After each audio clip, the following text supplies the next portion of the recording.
Square nearly empty. New Year's celebrations canceled across the country. Officials warning Americans not to gather as ICUs hit capacity. The video already out of people partying, and the country's able to celebrate where they're packing the streets. Growing concern about a new, highly contagious strain of the virus now in at least 2 states. Are there more cases than we know about? The long waits to get vaccinated, Dr. Fauci with his strongest criticism yet of the vaccine rollout. And did a pharmacist intentionally destroy 500 doses? The investigation tonight. Tens of millions in the path of a big winter storm from Texas all the way to the East Coast. The New Year's Day forecast. New video of the woman who wrongly accused a black teenager of stealing her phone. Why she says she was the victim. History in the NBA. For the first time, a woman takes on the role of head coach. And healthcare heroes on the front lines. What they wish for in the new year. We're all gonna die. Well, actually, we're not gonna. Don't say that, Liam. Good evening, I'm Peter Alexander in for Lester. Tonight, Americans will gladly ring in the end of a year that most would rather forget. 2020 was both exhausting and heartbreaking, and we are now just hours away from its unprecedented finale. Take a look at New York's Times Square right now, an eerie emptiness where millions of revelers would normally be packing the streets. The big fear on this New Year's Eve that many Americans could spread the virus by ignoring public health officials' recommendation I'm that Canadian. they celebrate at home. We begin tonight with NBC's Gabe Gutierrez. Tonight, for the first time in generations, the streets of Times Square are mostly empty on New Year's Eve, capping off 2020. In some way, it feels like it went by like in an instant, and another way, it feels like the longest year of my life.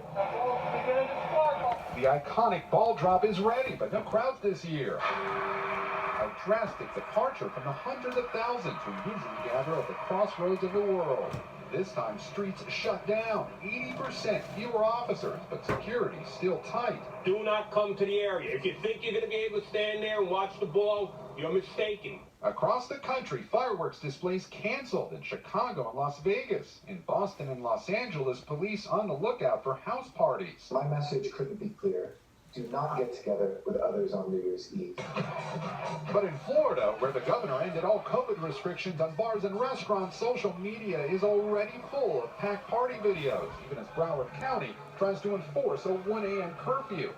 Back in Times Square, only invited guests allowed, including first responders and healthcare workers. Among them, Dr. Zaki Azam, a doctor in the Bronx who not only treated COVID patients, but lost his own grandfather to the virus. I'm so fortunate to have this experience, to see it live, and I'm just so thankful. 2021 also can't come soon enough for Baldwin Davis, a public safety worker who lost his twin brother to COVID. Once the ball dropped, I consider it a get rid of past and a new beginning. The New Year's Eve ball has been raised and lit, and it is surreal to see the streets of Times Square this empty. But in a year where the virus has taken so much, one thing it has not stolen is hope. Peter. Well said, Gabe Gutierrez in New York tonight. Gabe, thank you very much. In much of the world, the new year is already here. A few countries celebrating like the virus is no longer a threat, while many others are under even more severe lockdowns. Sarah Harmon has more. Incredible images from New Zealand tonight. A giant crowd, no masks. Life basically back to normal as they bring in the new year in the small island nation where COVID cases have been virtually eliminated. Want this year to be more happier than last year? In Australia, fireworks soared above a mostly empty Sydney harbour. While in the Chinese city Wuhan, where COVID-19 originated, thousands packed the city center to celebrate. In Europe, festivities and traditions were curtailed by lockdowns and curfews. Statues and monuments in London barricaded off. Berlin banning fireworks. Rome and St. Peter's Square empty. Inside the basilica, a socially distanced mass took place without the Pope. Across the continent, abandoned streets and an uncanny quiet as the world says farewell to a year few will miss, but no one will forget. Here in London, people are being urged to see in the new year from home, and police are threatening to fine rule breakers. Throwing a New Year's Eve party this year comes with a $13,000 fine. Peter?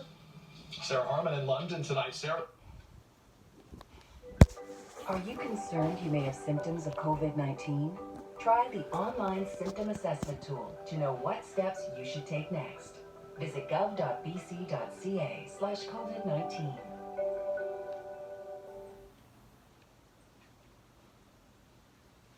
Sarah, thank you. And here in this country, a new milestone this evening. More than 20 million cases of COVID-19 have now been reported. And there is growing concern about just how widespread that new highly contagious strain of the virus, first discovered in the UK, may be. It's now confirmed in at least 2 states, with the number of cases expected to rise.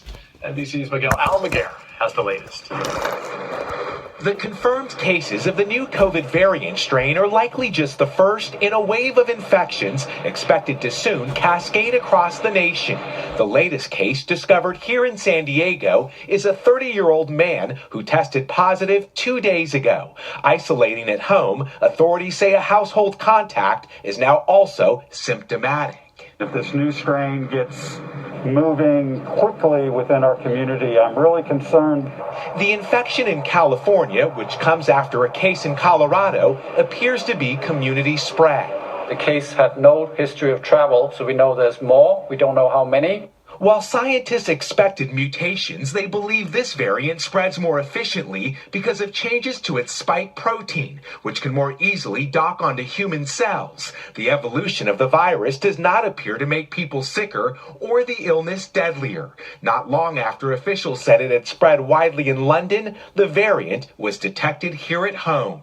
It appears, from what we learned from the UK and what we'll prove here, is that this particular mutation does in fact make the virus better at transmitting from one person to another. In Colorado, where the variant was first confirmed in the U.S., authorities say a second National Guard soldier may also be infected. They were helping patients at this rural assisted living center after it became a COVID hotspot. With new cases of the variant in more states expected, authorities say the best way to prevent spread is the same way. Wash hands, wear masks, and keep social distance. The good news, the vaccine remains effective. It doesn't seem to evade the protection that's afforded by the antibodies that are induced by vaccines. Tonight, with many hospitals still at a breaking point, an evolving threat in a deadly battle entering a new stage and a new year. Here in Los Angeles County, now the epicenter of the pandemic, a new variant is exactly what hospitals like the one behind me don't need. ICUs across this region are already exceeding capacity in LA County. More than 10,000 people have died in this area alone. And Peter, all of this comes on the backdrop of those 20 million Americans who have been infected by the virus. Peter?